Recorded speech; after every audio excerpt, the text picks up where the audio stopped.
किसी तत्व के परमाणु की बनावट। परमाणु का बनावट इस प्रकार का होता है, बीच में नाभिक रहता है और इसके चारों तरफ कई कक्षाएं रहती हैं, जिसमें पहले कक्षा का नाम के होता है, दूसरे कक्षा का नाम एल होता है, तीसरे कक्षा का नाम एम, चौथे कक्षा का नाम एन होता है। के को हम पहला कक्षा कहते हैं, उसके लिए अंक में 1 प्रयोग किया जाता है। एल को दूसरा कक्षा कहते हैं, उसके लिए अंक में 2 प्रयोग किया जाता है। एम तीसरा कक्षा हुआ, इसके लिए अंक में 3 प्रयोग करेंगे और एन चौथा कक्षा हुआ, इसके लिए अंक में 4 प्रयोग करेंगे। इसी तरह से क्रमशः आगे कक्षाएं आते जाते हैं। नाभिक में प्रोटॉन और न्यूट्रॉन पाए जाते हैं, पी और एन। इलेक्ट्रॉन जो होते हैं वो इन कक्षाओं में नाभिक के चारों ओर चक्कर लगाते हैं। जैसे सूर्य के चारों ओर सभी ग्रह चक्कर लगाते हैं, उसी प्रकार नाभिक को हम सूर्य कह सकते हैं और ये सभी कक्षाओं में ग्रह चक्कर लगाते हैं, ग्रह इलेक्ट्रॉन को हम कह सकते हैं। इसमें प्रोटॉन जो होता है धनात्मक कण होता है, उसका प्लस चार्ज उसके ऊपर रहता है।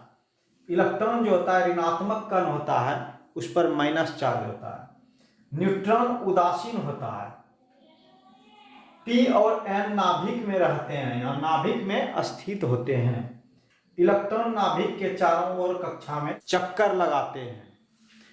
अब हम लोग किसी कक्षा में इलेक्ट्रॉन की संख्या निकालने के लिए सीखते हैं। किसी कक्षा में इलेक्ट्रॉन की संख्या बराबर 2n², जहां n कक्षा संख्या होता है। जैसे यदि आपको पहला कक्षा में इलेक्ट्रॉन निकालना है तो n के जगह पर 1 भरेंगे, दूसरा कक्षा में इलेक्ट्रॉन निकालना है तो n के जगह पर 2 भरेंगे। k को पहला कक्षा कहते हैं, अतः पहला कक्षा में इलेक्ट्रॉन बराबर इस सूत्र पे भरेंगे 2n² बराबर 2 गुना n का मान 1 रखना है आपको। 1 पे स्क्वायर देंगे बराबर 2 गुना 1 गुना 1 बराबर 2 हो गया। n बराबर 1 लेना है। दूसरा कक्षा में इलेक्ट्रॉन, दूसरा कक्षा L को कहते हैं, L के जगह पे 2 भरेंगे।